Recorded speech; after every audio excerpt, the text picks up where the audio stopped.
দেখছেন তার স্ত্রীর খোলা মুখ কোনো ছবিতে দেখছেন, ভিডিওতে দেখাইতে পারবেন? কারণ তার বিবি হলো একজন ধার্মিক। মুনাজাতে কান্না, আল্লাহ আমার স্বামীকে আমি তোমার কুদরতি হাতে তুলাই দিয়েছি, আল্লাহ তুমি পাইলে নিতে পারো, তুমি চাইলে নিতে পারো, তুমি চাইলে আবার ভিক্ষা আমারে দিতে পারো। এটা হলো একজন ধার্মিক আদর্শ স্ত্রীর আহ্বান। কথা বলেন ঠিক কিনা? আমার ভাই শরীফ ওসমান হাদিকে গুলি করা হয়েছে, কথা কয় না? আল্লাহর বান্দা এখন অসুস্থ, সে মারা গেলে শহীদ। কারণ সে একজন ইসলামী আদর্শিক মানুষ ছিল।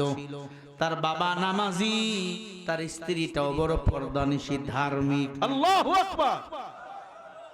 এত কিছু হয়ে গেছে, স্বামী গুলি খাইছে, সিঙ্গাপুর নিয়ে গেছে, সিঙ্গাপুর থেকে এখন যুক্তরাজ্য নিয়ে গেছে, আমেরিকায় নিয়ে গেছে। দেখছেন তার স্ত্রীর খোলা মুখ কোনো ছবিতে দেখছেন, ভিডিওতে দেখাইতে পারবেন? কারণ তার বিবি হলো একজন ধার্মিক। মুনাজাতে কান্না, আল্লাহ আমার স্বামীকে আমি তোমার কুদরতি হাতে তুলাই দিয়েছি, আল্লাহ তুমি পাইলে নিতে পারো, তুমি চাইলে নিতে পারো, তুমি চাইলে আবার ভিক্ষা আমারে দিতে পারো।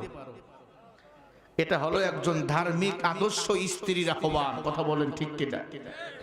আমার ভাই হাদি শরীফ ওসমান হাদিকে যখন হত্যার পরিকল্পনা করা হয়, আল্লাহর বান্দাকে আক্রমণ করা হয়, আল্লাহর বান্দা অসুস্থ হইয়া ওই সিঙ্গাপুরে চলে যায়, সিঙ্গাপুর থেকে এখন যুক্তরাজ্য গেছে উন্নত চিকিৎসার জন্য। বাঁচবে কিনা আল্লাহ ভালো জানে। হাদি একা না, বাংলাদেশের প্রতিটি জনগণ এখন হাদি। কথা কন না? হাদি একা না, শরীফ ওসমান হাদি একা না, প্রত্যেকটি মানুষ এখন শরীফ ওসমান হাদি। কারণ ওনার যে জনপ্রিয়তা হাদি সাহেবের, আমি দেখলাম 10 দিন নির্বাচনী প্রচারণা করছে, মানুষ বিকাশে পাঠাইছে 5 লক্ষ টাকা তারে। এই ভাই মন খারাপ নাকি? নগদ রকেট ক্যাশ কিছু টাকা তাকে দিছে, 10 লক্ষ টাকা 10 দিনে মানুষ তাকে নির্বাচন করার জন্য দিছে। অন্য প্রার্থীরা নির্বাচন করলে নিজের টাকা ব্যয় করতে হয়, কি বলেন? আর তিনি নির্বাচনের প্রচারণা চালাচ্ছে, মানুষ তারে দিচ্ছে 200, 100, 500। কেন? ফখরুল ইসলাম হাদি একজন আল্লাহর প্রিয় ধার্মিক, আল্লাহর প্রিয় গোলাম। তিনি শহীদ মৃত্যুবরণ করতে চায়, তিনি দেশের জন্য রক্ত দিয়েছে, জীবন দিতে চায়। এক বক্তব্যে দেখলাম উনি বলল, আমি যদি শহীদ হয়ে যাই, আমি জান্নাতি হয়ে যাব, আমার কোনো আপত্তি নাই, আমার বাচ্চাটাকে দেখে রাখবেন। সুবহানাল্লাহ বলবেন না? ফখরুল ইসলাম আপনার শরীফ ওসমান হাদি ভাইয়ের এত জনপ্রিয়তা, আমরা চাই সুষ্ঠু তদন্ত করে এদের বিচার করতে হবে।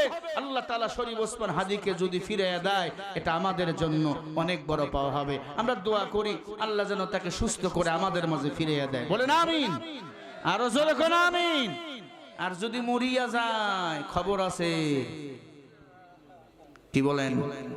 রাগ করলেন আপনারা? শরীফ ওসমান হাদি একজন ভালো ছেলে, সে আমার বাংলাদেশের মুজাহিদে আজম। তারাই আমার দেশটা তো নতুন করে স্বাধীন করলো, মন খারাপ করলেন? ও ভাই, সত্য কথা সবখানে বলতে হবে। যা আল হক ওয়াজহাকাল বাতিল ইন্নাল বাতিলা কানা সাহুকা। হকের আওয়াজ দিলে বাতিল এমনি পালিয়ে যাবে। কথা বলেন ঠিক কিনা? কি মন খারাপ? একটা আওয়াজ দেন না, লিল্লাহি তাকবীর। বাইরা আমার বলতেছিলাম, 3 জনকে ফেরাউন যখন মেরে ফেললো, ছোট্ট দুধের বাচ্চা, ছেলে, মেয়ে এবং মা, 3 জন মরে গেল, তেলের মধ্যে ভাজি হয়ে গেল। 3 জনের হাড্ডিগুলো এক কবরে যখন দাফন করা হলো, একবার আল্লাহু আকবার জোরে বলেন, আরো জোরে বলেন আল্লাহু আকবার। ফেরাউন দাপন করে দেখে কবর থেকে ঘ্রাণ, মিশক আম্বরের ঘ্রাণ। এই ঘ্রাণ পৃথিবীর কোন বাজারে বিক্রি হয় না, এটা হলো রব্বুল আলামিনের জান্নাতের সুঘ্রাণ। এই ঘ্রাণ এখন পর্যন্ত প্রতিদিনই কবর থেকে বাইর হয়। সুবহানাল্লাহ বলেন। আল্লাহ বলে, আ ফেরাউন, কিয়ামত পর্যন্ত ওই ঘ্রাণ বাহির হতেই থাকবে। আল্লাহু আকবার। শহীদ মৃত্যু আমরাও চাই। শাহাদাতের মৃত্যু যারা বরণ করবে, দ্বীনের জন্য যারা জীবন দিবে, এরা হবে আমার আল্লাহর জান্নাতের মেহমান। ও মুসলমান, আবু জাহিল্লা ডাক দিয়া কয়, ভাতিজা মূর্তির কথা বলাও। আল্লাহ পাক রব্বুল আলামিন বলে, ও পয়গম্বর টেনশন করবেন না, এখন এই মূর্তির ভিতর আওয়াজ শুরু হয়ে যাবে। আল্লাহ বলে, জিবরাইল, ও জিবরাইল, মূর্তি তো কথা বলতে পারে না, তুমি যাও মূর্তির ভিতরে প্রবেশ করে মানুষের মতো আওয়াজ দাও, আর আবু জাহেলকে বুঝ দাও মূর্তি কথা বলছে। মূর্তির ভিতর থেকে জিবরাইল আওয়াজ দেয়, লা ইলাহা ইল্লাল্লাহু মুহাম্মাদুর রাসূলুল্লাহ সাল্লাল্লাহু আলাইহি ওয়াসাল্লাম। আবু জেহেল ডাক দিয়া কয়, কে তুমি বলো? ডাক দিয়া কয়, জিবরাইল, আমি আল্লাহর প্রিয় গোলাম। আবু জেহেল কে, আমার মূর্তি আল্লাহর গোলাম, কারণ কি? আবু জাহেল, সাবধান, নবীর বিরুদ্ধে ষড়যন্ত্র করবি না। আল্লাহ এক, নবী এক, কোরআন এক, ইসলাম এক, ঠিক কিনা? ও আবু জাহেল, ধ্বংস হয়ে যাবি, ইসলামের বিরুদ্ধে আঙ্গুল তুলবি না। এই কথা বলে সবাই অবাক হয়ে গেল। মূর্তি কথা কয়, আসলে মূর্তি কথা কয় না, আল্লাহ জিবরাইলকে পাঠিয়ে দিয়ে কথা বলায়। জিবরাইল চলে গেল। আবু জাহিল্লা এবং তার স্ত্রী আমার রাসূলের কাছে এসে বলে, ও ভাতিজা, পারলে ক্ষমা করে দাও, ক্ষমা করে দাও। আমি জানি তোমার আল্লাহ সত্য, তুমি নবীও সত্য, তোমার কোরআনও সত্য, তোমার ধর্ম সত্য, কিন্তু ভাতিজা মানতে পারলাম না, বাপ দাদার ধর্ম ছেড়ে গেলে বদনাম হবে। এখনো অনেকে আছে বাপ দাদার পুরান ধর্ম নিয়ে পড়ে আছেন, পুরান দল নিয়ে পড়ে আছেন। না না, সব কিছু কবর দাও, আল্লাহর ধর্ম, আল্লাহর দল, ইসলাম নিয়ে সামনে এগিয়ে যাও। রাসূল আমার নেতা, কোরআন আমার সংবিধান, কোরআন সুন্নাহ মোতাবেক জীবন চালাবো। কারা কারা রাজি আছেন দুটো হাত তুলে দেখায়া দাও। লিল্লাহি তাকবীর।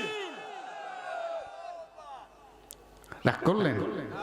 হ্যাঁ, এই যে একটু আগে বললাম না হাদি ভাইয়ের কথা, খবর হাদি ভাই অবস্থা ভালো না, একেবারে শেষ পর্যায়ে, মৃত্যু সজ্জায় চলে গেছে। কখন যে মরণের চলে আসবো, হয়তো এতক্ষণ মারাই গেছে।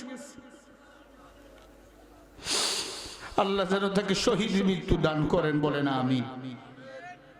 এই মাত্র খবর, অবস্থা খুবই লাজুক, হয়তো মারা গেছে। সিঙ্গাপুর থেকে যুক্তরাষ্ট্র নেওয়া হয়েছে, আমেরিকায় নেওয়া হয়েছে। কি হবে এখন হাদি ভাইয়ের সন্তানের? কি হবে এখন হাদি ভাইয়ের স্ত্রী? কি হবে এখন হাদি ভাইয়ের বাবা? কি হবে এখন হাদি ভাইয়ের মা? তার স্ত্রী, সন্তান, পরিবারকে ধৈর্য ধারণ করার তৌফিক দান করেন, বলেন আমিন। আরো জোরে বলেন আমিন। এক মহিলা আছে, স্বামীদের উপর নির্যাতনের স্টিম রোলার চলায়। আপনার এলাকায় মনে এমন মহিলা নাই স্বামীর উপর কথা বলে? আছে না নাই? অনেক দাদু আছে, স্ত্রীর ভয় এখনো বিছনা আলাদা ঘুমায়। কিছু আমল শিখে দেবো দাদু, বুড়া বয়সে দাদি তোমারে ছাড়বে না, জোরে বলেন না ইনশাআল্লাহ। আম্মা জানরা ইসলামের জন্য কম কষ্ট করেন নাই, উঠাউঠি করলে কিন্তু বয়ান আমি ছেড়ে দেব। ওই মূর্তির কথা কিন্তু আমি আপনাদের বলবো না। সবাই না উঠলে আমাকে জাতি ভাই হুজুররা ঠিকই উঠে। এই দেখেন এক হুজুর উঠে গেছে লাভ দিয়ে, কয় হুজুর আমি কি কম বয়ান জানি নাকি? একটু গজল গান, মানি না মানবো না। বাইরে আমার আর কি আধা ঘন্টা বলা যাবে? আধা ঘন্টা সময় দেওয়া যাবে? লিল্লাহি তাকবীর। কুড়াল আর বাঁশ খুব বন্ধুত্ব। কুড়াল আর কুড়াল ছেড়েন না, কুড়াল কাট কাটে, সেই বন্ধুত্ব। হঠাৎ করে দেখে কুড়াল বাঁশ কাটতেছে, ঠক ঠক ঠক ঠক ঠক। কুড়াল কয়, বাঁশ ভাই তোমার সাথে তো, বাঁশ কুড়াল রে কয়, কুড়াল ভাই তোমার সাথে তো আমার তো কোনো বন্ধুত্ব নাই। কুড়াল কয়, আমি তোমার কাটি সাদে, তাকায়া দেখো তোমার আমার পাশার ভিতর ঢুকে আছে তোমার জাতি ভাই, আমি তোমার সাথে গাড়ি নাকি তোমার জাতি ভাই আমার পাশার ভিতর ঢুকে। আমার ভাইয়েরা, আপনারা বহুদিন পরে পেয়েছেন। এর আগে আসছিলাম নিমগাছিতে, ওয়াজ করতে দেয়নি, কি জানেননি? তা আল্লাহর বান্দা এখন এলাকায় নাই, পালায়া গেছে। হ্যাঁ, সত্যের বিজয় আল্লাহ দিবেই, মিথ্যের পরাজিত হবেই। কথা বলেন ঠিক না ভাই? ঠিক। আমরা সত্যের পক্ষে থাকবই। জোরে বলি আল্লাহু আকবার।